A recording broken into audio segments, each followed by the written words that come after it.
Ililiu, di Banua Ramana Beach. Waktu di Banua, ini yang kita kaya dan yang dulu. Bagaimana? Tanpa kota banjaran jalan bagaimana baik kumpul. Air mata na bagaimana bunyi pak. Wala ililiu, berbu ke di Kristen. Ya sih. Sekarang tu boleh. Arms and ammunition and that.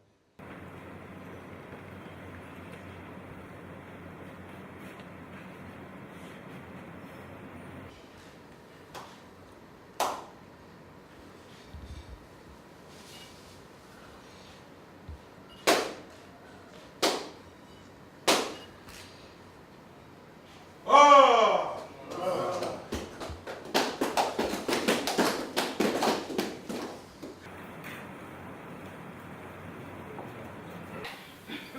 The Vice President of the International Committee of the Red Cross, Ms. Christina Billy, and the former judge of the International Criminal Court and former Secretary General of the City and Forum Agency, Honorable Ilama Neroni Slade, sir. The head of the regional delegations in the Pacific for the International Committee of the Red Cross, Mr. Fred Grimm, representatives of government and civil society organizations from throughout the Pacific region, facilitators, distinguished guests, ladies and gentlemen. Ms. Ambul Vanaka, a very good morning to you all. I'm deeply honored to open the inaugural Pacific Islands Round Table on International Humanitarian Law.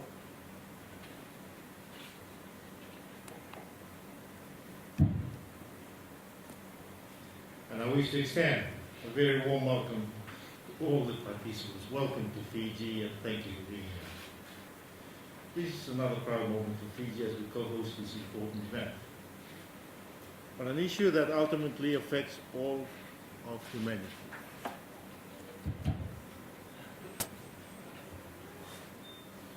And Fiji is proud to be champion of this issue, as we are on some of the other great challenges of our time.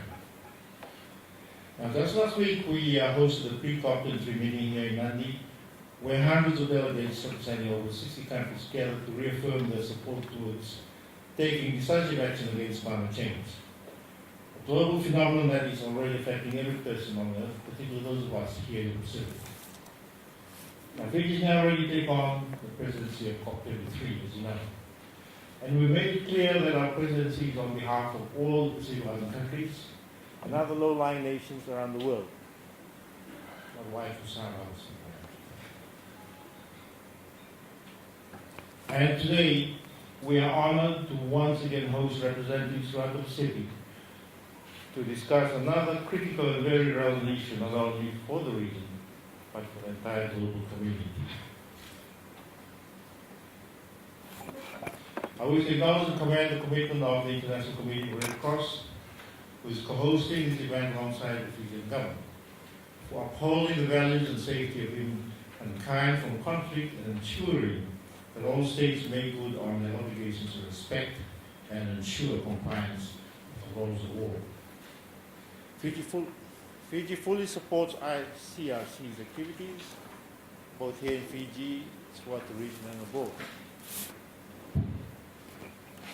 Fiji was among the first states to sign the Treaty on the Prohibition of Nuclear Weapons on the 20th of September 2017, in line with our long-standing practice of being an early supporter of treaties that aim to minimize the impact of weapons on humanity.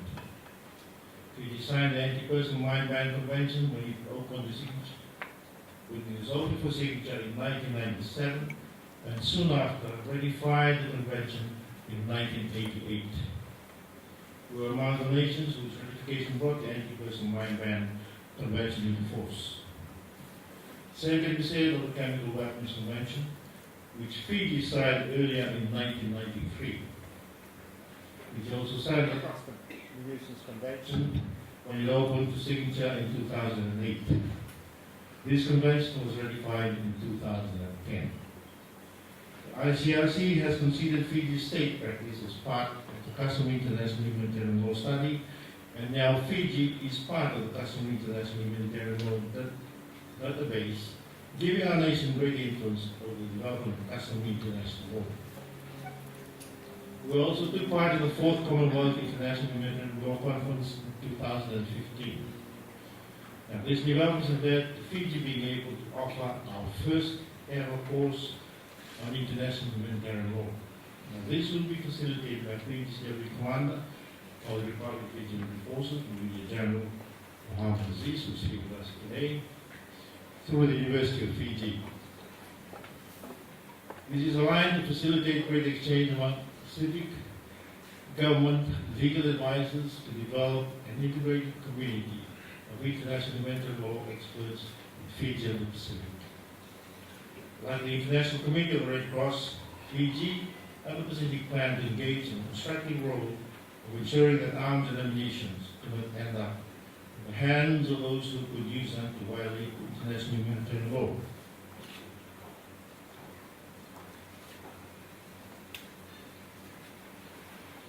As a nation, Fiji has partnered with the Fijian National Red Cross Society to become the 118th member of the International Federation of Red Cross and Red Crescent Societies, of which there are now about 190 members. And I'm glad to say that our neighbors and friends from Tuvalu is the 190th member. The Fiji Red Cross Society has continuously assisted vulnerable and disadvantaged communities in Fiji and the Pacific region. Effective coordination of relief and rehabilitation efforts following the onslaught of Category 5 tropical cyclone Winston last year was a classic example of one that stands out in the minds of every Fijian. The recovery and the repair to the damaged schools in some communities is still ongoing. The immediate response and continued implementation of the effective recovery program calls for recognition and certainly our appreciation.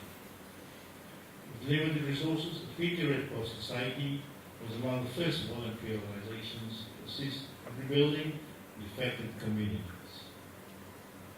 It is a display of courageous spirit of volunteerism that the nation will always be grateful for. Now, thank you.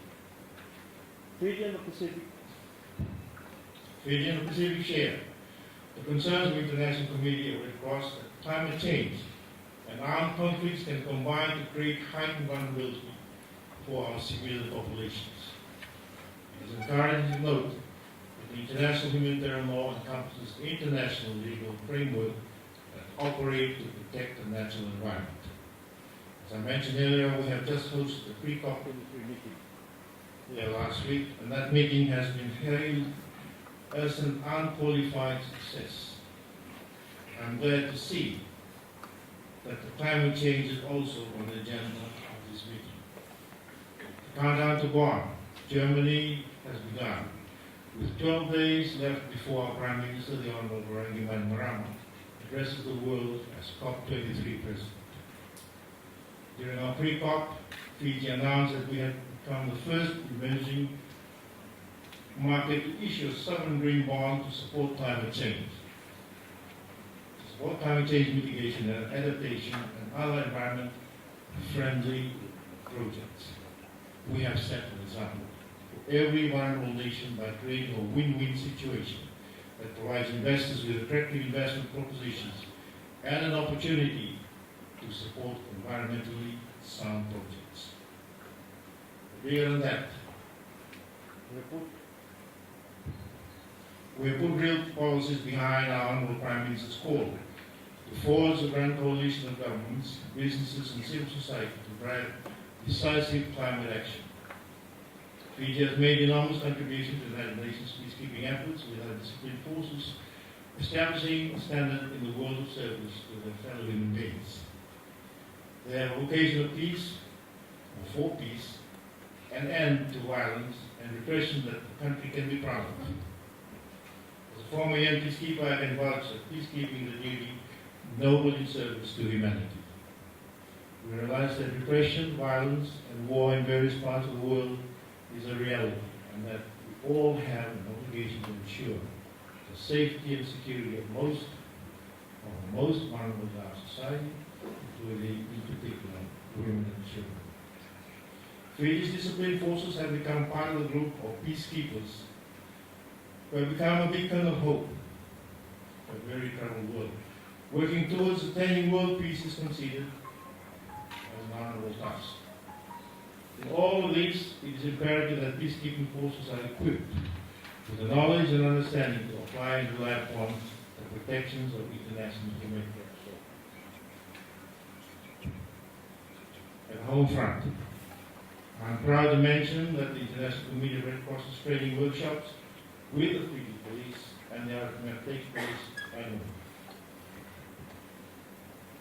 Annual police training has this year taken a regional dimension with the inclusion of police officers from other Pacific countries. My association with the Red Cross movement goes back over 5 decades when I first enlisted as a soldier in the then Royal Military Forces.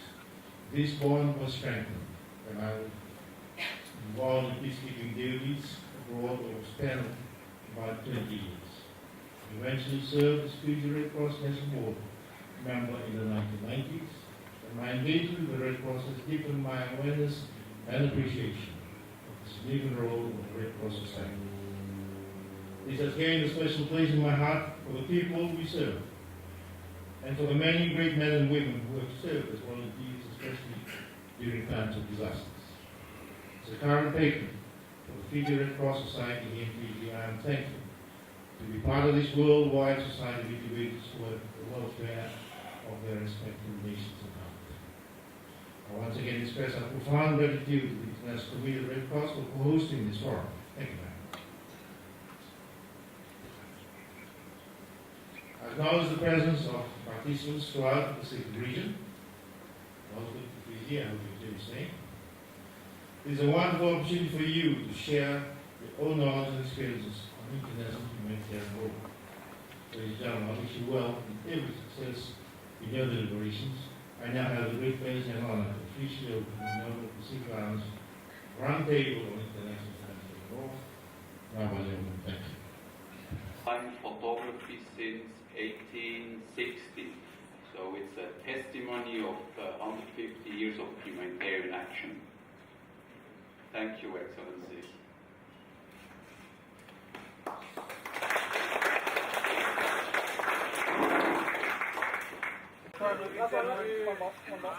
Ready? Bola, everybody, bola. Take a step backwards. One more. One more.